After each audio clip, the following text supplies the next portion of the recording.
everybody, we are here. I'm here with Eran, planting trees in Luzit. Eran was explaining. Eran is a very special person, right, Eran? No, he is, but he is. He was telling me that, first of all, Eran lives in this community of Luzit, which, like many of the communities in this area, was established in 1955, right after the State of Israel was founded by Jewish immigrants from Africa, and they didn't have anything to do. They didn't have any work, and so the government brought them to this area, and they had told them, here's what we need you to do, plant trees. And Eran himself worked for Kakao, which is the Jewish National Fund, for more than 9 years, and was telling us, 9 years, how many trees do you think you planted in your team, your crew, over the 9 years? Don't be shy, Eran is...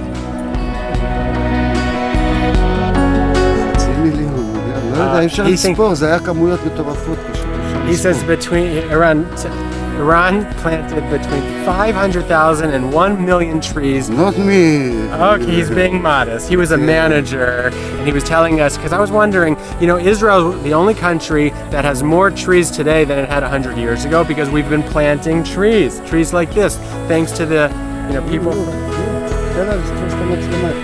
There's beautiful trees in this whole area, but there's beautiful trees by the synagogue, he's telling us. But listen to this, that Israel has planted more than 200 million trees in the last over 100 years. And I asked, how is that even possible? So Eran was explaining that they would have a crew. Every morning they would get out 12 people. Everybody would have to plant 40 trees, and sometimes if they would plant more, they would even get a bonus, because they would count every single tree at the end of the day. And he knows he himself planted hundreds of thousands of trees. And so this community of Luzit, who planted trees all over this beautiful country, we are now giving back to them by planting some trees in their community to show them how much we appreciate what you did. Thank you very much. Thank you very much. Now Luzit, what does Luzit mean? What does Luzit mean? It comes from the Tanakh. על שם מטה הלוז, מטה השקט שהיו פה באזור, לכן המושב נקרא לוזית. שבאו לפה מתיישבים שנים, ראו פה כמה עצים של לוז.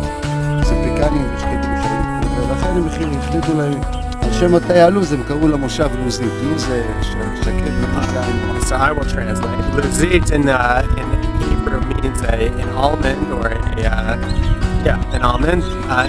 It's a kind of almond, and in this area, a lot of almond trees grow.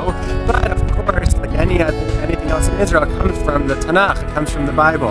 And Eran was explaining that he himself grew up, and he loves the Tanakh. He knows the whole Tanakh by heart, and knows so much about the geography of this area. And we were talking about Luzit, and the luz tree, the almond tree, was not only in this area, but throughout the land of Israel. There's a very famous Bible verse in Genesis 28 that it talks, Genesis 28, you could open up your Israel Bible on page 72. It's Genesis 28, verse 19. This is an amazing verse. It says that Jacob is, let me start in verse 17. Jacob awakes from his sleep, and he says, wow, how awesome is this place. This is none other than the abode of God and the gateway to heaven, right? The Sha'ar HaShamayim, the gateway to heaven. Early in the morning, Jacob takes the stones that were under his head. He makes a pillar. He pours oil on top of this on this altar. And what does he name the place? It says in verse 19, Vayikra Shem HaMakom Ahu Beitel. He names the place Beitel, Bethel. However, Luz, Shem Ha'ir L'Mishana. The name of that city that Jacob was in, and he had the dream, was Luz. Why was it called Luz? Because of the almond trees. Just like this is not Bethel, but there are almond trees in this area, and we are planting a honeyberry tree. And provide shade in this beautiful community of Luzit. Thanks to Eran, thanks to Elaine, who is here, and thanks to all of you who participated in this effort.